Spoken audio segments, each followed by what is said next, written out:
I never believed in such things until the day I returned to my grandmother's house. It had been almost 20 years since I was last there. After she passed, no one had the courage to step inside that old house, hidden among the trees. But when the lawyer called to tell me the house was now officially in my name, something inside me, something I couldn't explain, made me want to go back. The road was the same as before, long, winding, surrounded by trees that seemed to lean over the car as I passed.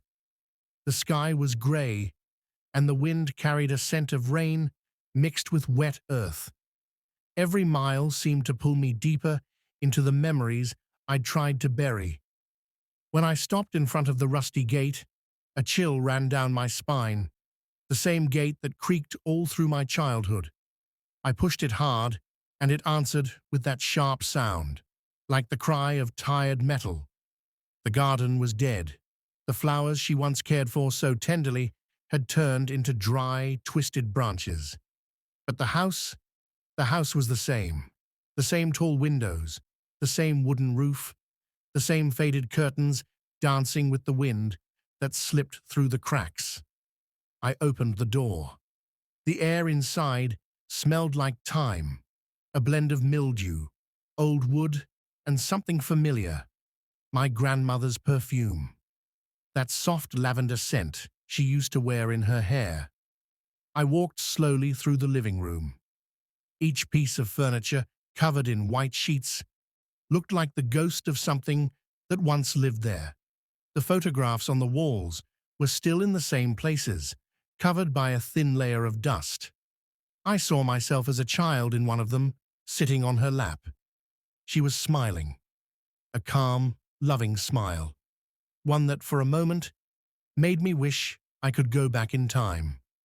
I climbed the stairs, the wood creaking beneath my feet like a living memory. The hallway was dark, but I knew exactly where her room was, last door on the left. When I pushed it open, the air inside felt different.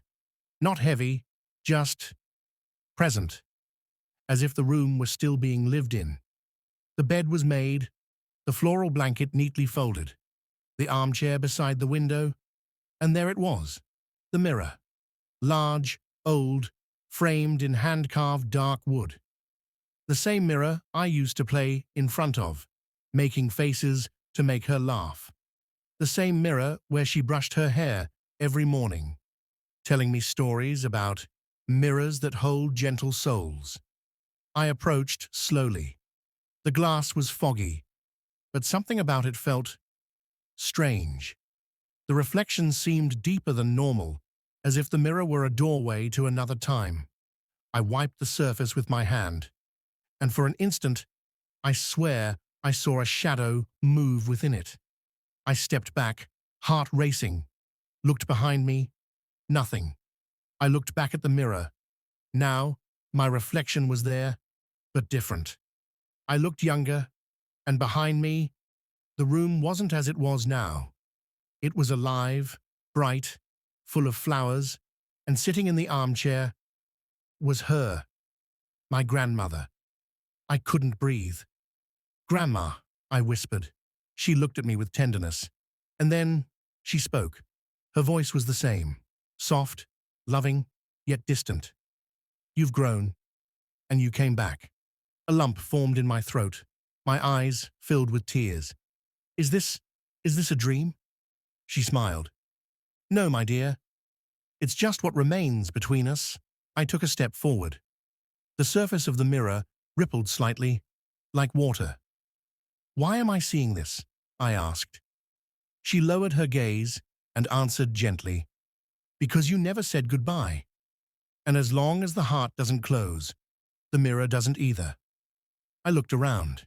In the reflection, the wall clock showed 2:47.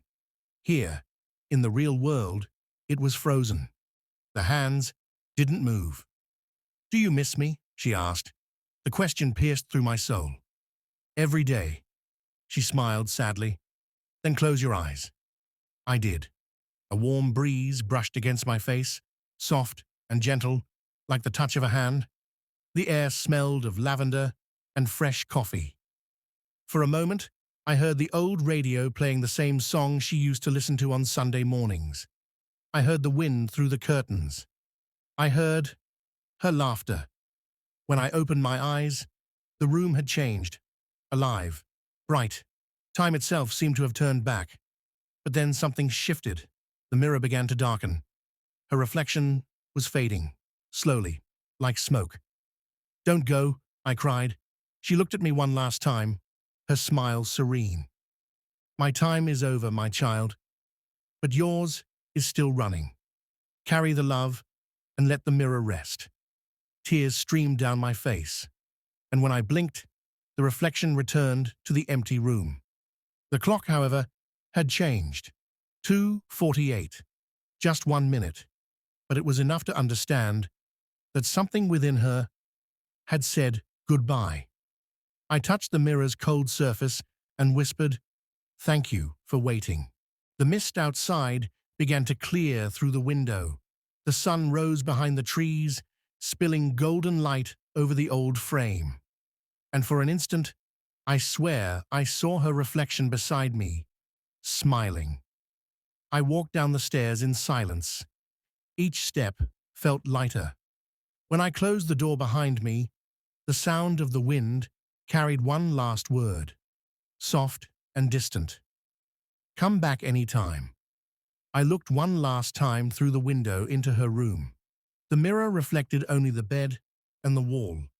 But on the glass, faintly fogged, a message appeared. As if written from the inside, "I'm still here.